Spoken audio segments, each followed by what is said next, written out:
this first year.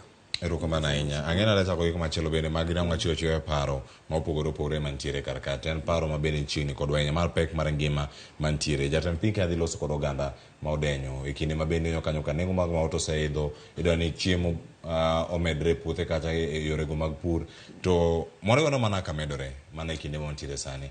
Ochalo nade mano ka warangane kae chal mar wach uchumi nyaka sani. No wach ni gintiere gi the plan mano sirkal mano mar Kenya Kwanza the plan ni bende nyaka sani jomoya penye is it planning, is it coming along well? Ibiro kanyo ni bende ni gimoro minyalo wacho nyaka sani ukenge museketi mondo mi otegane weche mag uchumi kaluwore kod plan. David ndi kod langi jogi ma chwalo paro weche mag uchumi mabeda ngayo Dave CPM mabeda siero mondo mi wapache e wiye to ni kaka inene to Nduku debed ni plan olal. Ana paro ni David ndi ngama mes Ruto nikech David ndi en an economist ma oketo the country in a lot of gambling. Ing'eni jogi nonwang'oga system that was ongoing. To kinyal kelo rieko, kine ka sani wan gugope ma ne wakaw in advance. To onge gima rach e piny kaka ugo mikia kaka ibro chulo, kaka mama futa.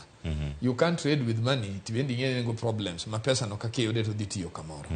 I think ni gima duongi Kenya kae mane president otimo marach, nen weyo steps mane president machon Uhuru Kenyatta nosoketo. Nikech Uhuru Kenyatta nowacho no aneno ka problem ni sirkal nitie spending moko donji when I'm being briefed gujo NSIS nitie msara michamo kae ma kama gidhi output magikelo ok donji. Mane ka kitimo balance sheet magi moramora. To kaneno so wacho mano bo wacho nwane there is 2 billion ma is getting lost on a daily basis. That is quite a lot of money. To nyocho bedo confirmed go auditor general ni ngata chiel nyalo yudo msara nyadidek. Taja wacho niga gimoro kae ni Kenya kae gima duong. And my fellow expert would tell you gima duong en gantie level of arrogance kata kuo kineno kang'enya ahinya. To nyaka bed ni joma ni position go ok gin joma onwango gigo yo maler nikech ng'amo yudo gimoro yo maler mosomo man go teseni. Nitie level makichope ngima you don't want embarrassment. You want to die a happy man whether you are poor or not. Koro kirango gik matimore e sirkand Kenya Kwanza gisani. President is misinformed. Nikech president kano donjo, president ok nyalo wacho ni en ng'ama boro gima sirkal nonego achieve. Ruto en ng'ama no serve gumoi. Bo neno kama oyo ketho economy, bo chako donji bunge, obedo favored bo donji bunge. Kwa en member mar Eldoret South. Bo neno ka Kibaki no transform sirkal. Bo chako donjo gi jakom Raila Amolo Odinga e ODM. Bo chako neno kaka riwruok ma ndalo mane jakom perform as a prime minister. Negi loso sirkal ma kato bende ne he almost performed the ministry mar agriculture and education, higher education. He almost performed.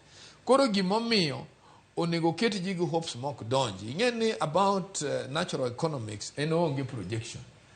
Economics is about reality of facts. Kacha onge. We are going to borrow, we are going to borrow. Wabro nwango kakichule, wabro nwango kakichule. Onge science. Onge projection. It is a matter of fact. Koro gimeduong majo wagi onego bed piny. Onego wange strength wenango. Nikech kata sani ingen wabuyo mang'eny to pok wat identify resource marwa. Wan ingen sani kirango. One give me human capital. To human capital one go money. One gi general labor ma en tije tingo kidi. En ngamaje en a laborer minyalo be exported in another country as an expert, kata nurse, kata an accountant, kata an engineer, manyalo dhi tiyo kucha. Buor pesa back bo ayodi. Until today we have never identified our strength. Human capital mwango is being misused in the Middle East. Gimwane nga kuom yen ka provoke nende negigi ngacho mistreat gi. That is when you will hear Kenya talking. Kenya has never identified their strength. Emo mine no kanga nyalo di donre ngama uso skumi di ndara. Kaja ngato bogo ni kura chiu sochi kutie no. Bodi bogo ni kura. Be donjo, bi bedo mujumbe, bedo president, bedo governor. Chopo nade makuri dwa chopo nakata ngato pide dali dwa kite tax. Really? Wadwa tiyo ji maonge cultural values. Idwa gori ngato ka ngato rite kamoro. Nitie kama market oketo. Market economics will tell you nitie kama market oketo ma kata ngamo pidho gwene dala. Kodwa uso nitie kamiro umekoni. Aye. And that he will tell him. Kero machiegni ahinya FCP Bernard Siero, kami bete jalonyo weche